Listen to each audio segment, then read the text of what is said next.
So Jeremy, I met you a couple months ago in a networking group, and I was like, Jeremy's so quiet. Like I couldn't hear you when you were talking and presenting about your services here at ProTing. And then I kind of got to know you throughout the time of us interacting. And I think that it was the point where I separated from my last company. You were sending me messages on Facebook encouraging me. You remember that? It was because I ran into you at church. Was it after that?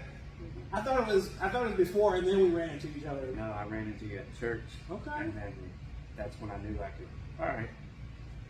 Let's chit chat. Yeah. And then after that time, I was like, he's not quiet at all. I gotta get to know people. Okay. Yeah. You know, my background, I keep closed up. I don't open up to people. I read people first before seeing. You know what I mean? I try to judge character a little bit. Yeah. Probably shouldn't do that so often, but I have to. I'm just that way. Yeah. I feel you, and that makes plenty of sense. Like, keep stuff closer to the heart, and the people that you do let in, bring them close. Correct. Yeah. No, I feel you. And for me, it's like I do the same. I have a lot of people I associate with, but like those true ones, those are the ones. There's that a select few. Yeah, those are the people you rock with. Those are the people you vibe with. So I really appreciate you letting me come out here to do this. I wanna interview more people that I vibe with, like yourself. And so just having this opportunity to come here, check out your shop. Again, I've been here a couple of times now, right?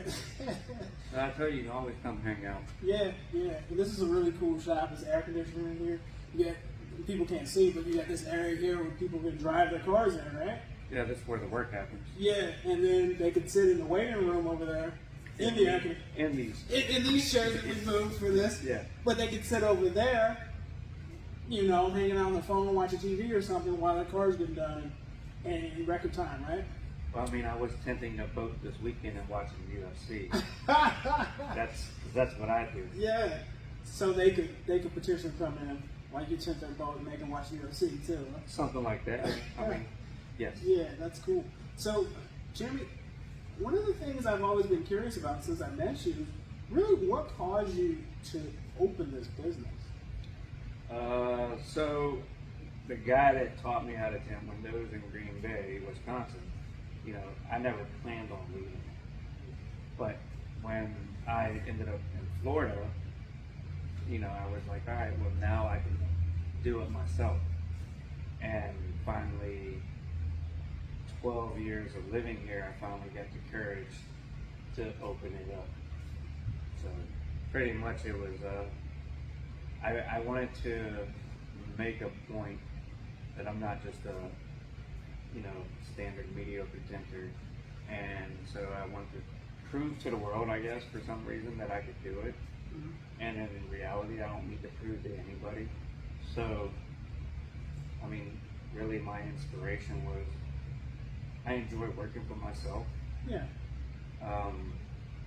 I enjoy putting my family first instead of somebody else's family. Yeah.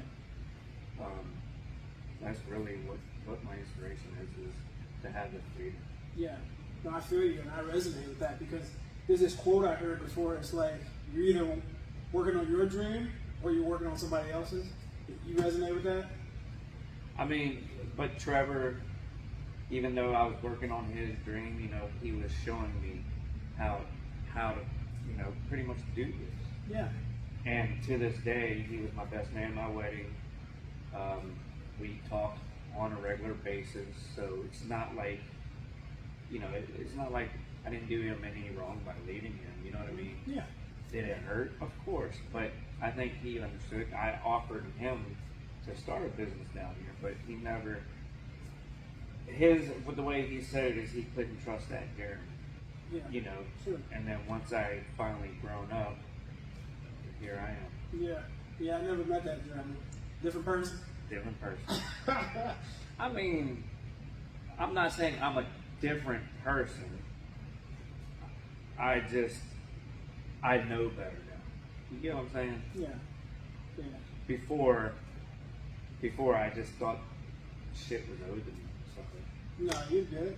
But I thought things were owed to me, yeah. and once I figured out that nothing was owed to me, I had to go get it. I just wish I would have started a lot sooner. Yeah, that makes sense. And I feel like more people should embrace that in this culture, as opposed to just waiting on somebody to give it to them. That's why I'm trying to install that into my daughter. Like, don't sit around wait. Go get it, and you can go do anything you want to do. You just gotta put the mind to it. Right. Everything is mind over matter. Yeah, absolutely. That's fantastic. So for you, speaking of mind over matter, what are some of the challenges you face since you've opened this business? Well, I mean, gotta keep the lights on. That's true. You gotta rent the space, so you gotta pay the bills. So the challenge is making sure I have my bills paid. Yeah. You know, do I meet the challenges? Most days, you know, but then some days if you let it get to you, you stress about it. Right. Do I stress? I try not to. Yeah. Because if I'm worrying about me paying my bills, I'm not doing the work. Right. You get what I'm saying? Yeah. You know, or if I'm chasing work instead of doing what I'm supposed to do. Mm-hmm. Because if you do what you're supposed to, it comes. Like the saying said, if you build it, they will come. Yeah. You know, I mean, I built it and people are coming. Yeah. No, absolutely. But the challenge is to not let my head get to me. Yeah. That's the challenge. And for you, is that part of like your faith? Is just kind of relying on God to provide you from day to day? Sometimes you can't see when the next job is coming in, something like that?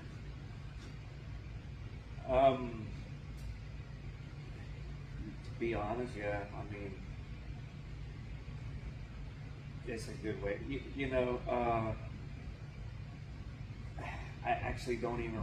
I wouldn't say rely on faith. I just know. Yeah. You know what I mean? Like, if you're a firm believer, then you know. You get what I'm saying? Like I'm not gonna sit here and worry about yesterday because tomorrow's coming. Yeah. But if it doesn't come tomorrow, you know, and I don't wake up, well, at least I was blessed today. Right. You know, every day I wake up, I'm blessed. Yeah. That's one thing. You know, when I say rely on faith, I mean I just stay positive with my faith. Mm-hmm. Anytime I come across a negative situation, I gotta find the positive in it. Right. There's a positive in every situation. Yeah, true. You kind of remind me of that Bible verse. It was something like, even though he's, and I'm going to paraphrase it, so don't butcher me on this one. But like, essentially it says in the Bible that God can take those situations that are meant for our harm, and he can turn them around. Those people that believe in him can turn those situations around for our good. And it seems like that's exactly what you're saying. Like my verse, 1 Thessalonians chapter 5, verse 8 through 12, pretty much is, no matter what your situation is, God, he knows what you can handle. Right. He's not going to put you in any situation that you cannot handle. It's got to come to this. You just got to rely that your mind, that you know you'll be okay. Yeah. And I guess in a sense that's relying on faith. Yeah, absolutely. But I know, so I don't rely. You get what I'm saying? Yeah. Like I know if I stay true and just stay true to myself and true to, you know, God's word, I'll be all right. Yeah, absolutely. That's really what it's all about in this life. And something that kind of I like to try and keep in the forefront of my mind on a daily basis is you kind of have to live every day like it's your last, because one day it is, you know. And so if you can keep that as part of your consciousness, you're going to live the highest version of yourself, and you're going to leave a legacy.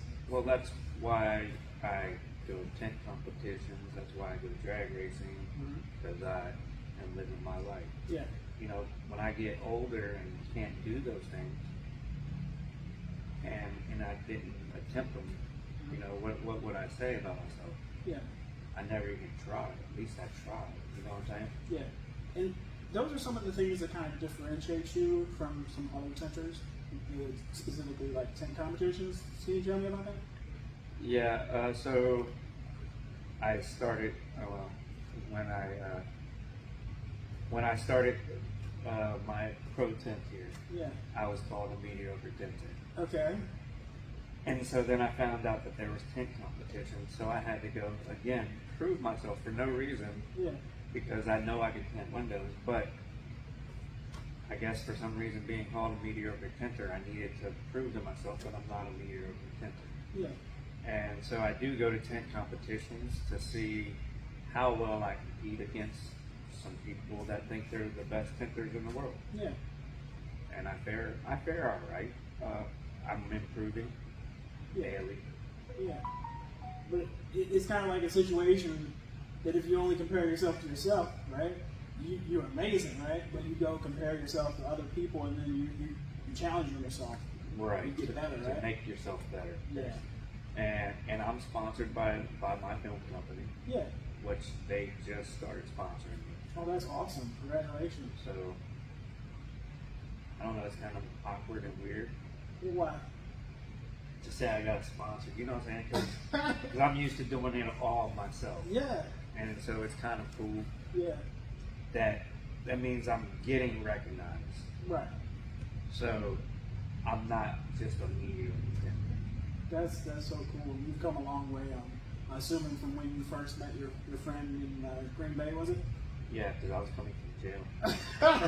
you got to tell that story. What happened? Well, I was on probation. I think I was on probation. That means they violated my probation. But I was walking out of jail, had really nothing, because it was in Brown County. The jail was way away from the city, and where I was staying was on the other side. And I walked into a tint shop, and I remembered that he let me use the phone.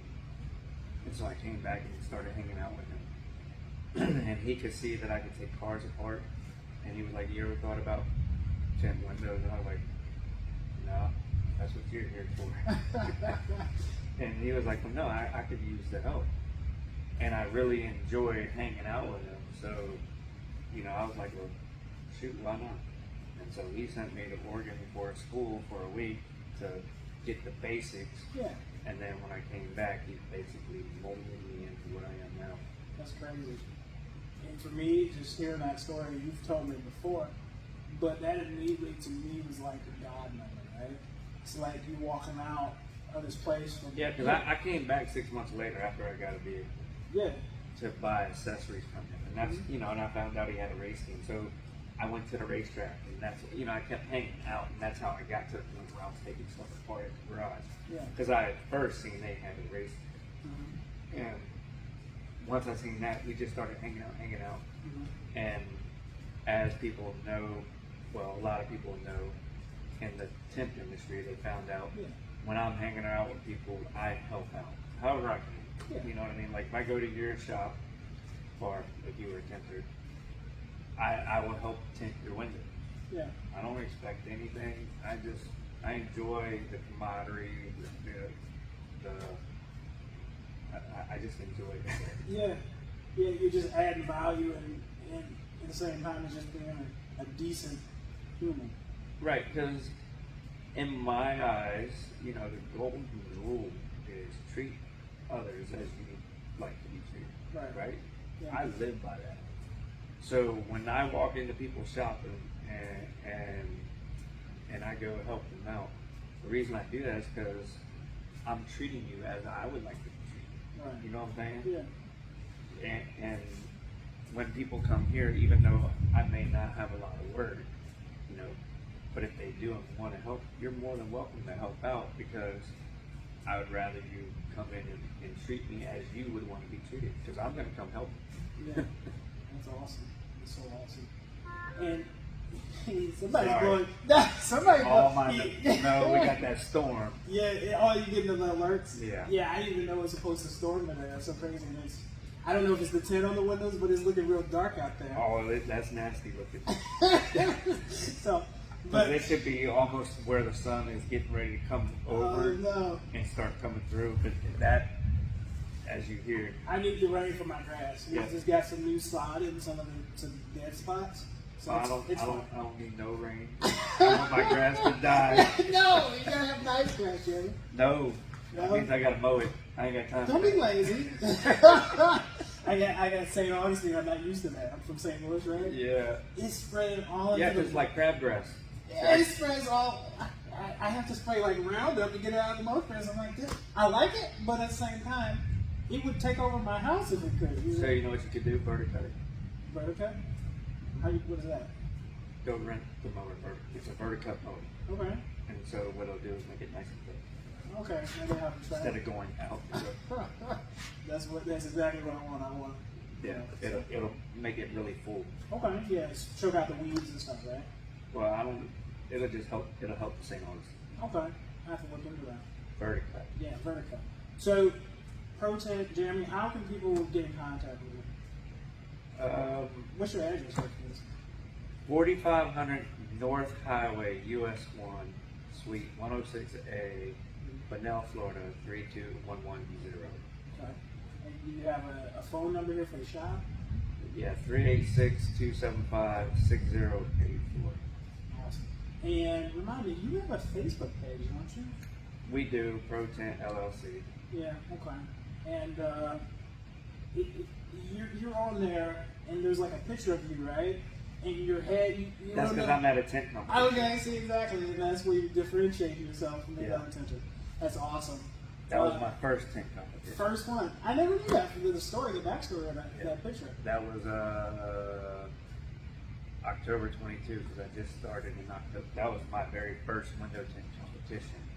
And then come to find out, like, I was in a bull ring because my first tent competition attracted a lot of big, heavy tinters. Really? Yeah. And the same ones came back this year to compete again. Yeah. But now I'm a part of their club. Really is what it is. It's like a league of tinters. Yeah. And on to something. What you on to? League of tinters. Are you gonna create something? Should we do that? Should we edit that out of the I mean, anyways, finish this. You're excited. You're Yeah, because my definitely- brain just went. Yeah, Oh. there's nothing wrong with that. Well, anyway, they can find you. They can come to the shop. You're Yeah. always very inviting. You're Message me on Facebook. You can Yeah. message, text me. Uh-huh. Even if you don't even use me, I will still talk to you about tint. Even if you use another guy, Yeah. I don't care. Yeah. I just love tinting. Yeah. One thing that I really love about you, you're so approachable. And, You say that, but I was quiet. you were quiet, but once you start talking and just your energy, it makes you really inviting as a person, and that's not something that everybody has. So, Because if you read a book by its cover, right? Right? yes. So I'm a quiet person. You are a right? quiet person, but now the internet will see that just because you're quiet doesn't mean that you're not approachable. Because we're having a great conversation here, so other Right. people So don't can read see. don't read the book by its cover. Yeah, you got me there. But anyway, look, man, I really appreciate you. I coming out appreciate you here. taking the time. Hey, always.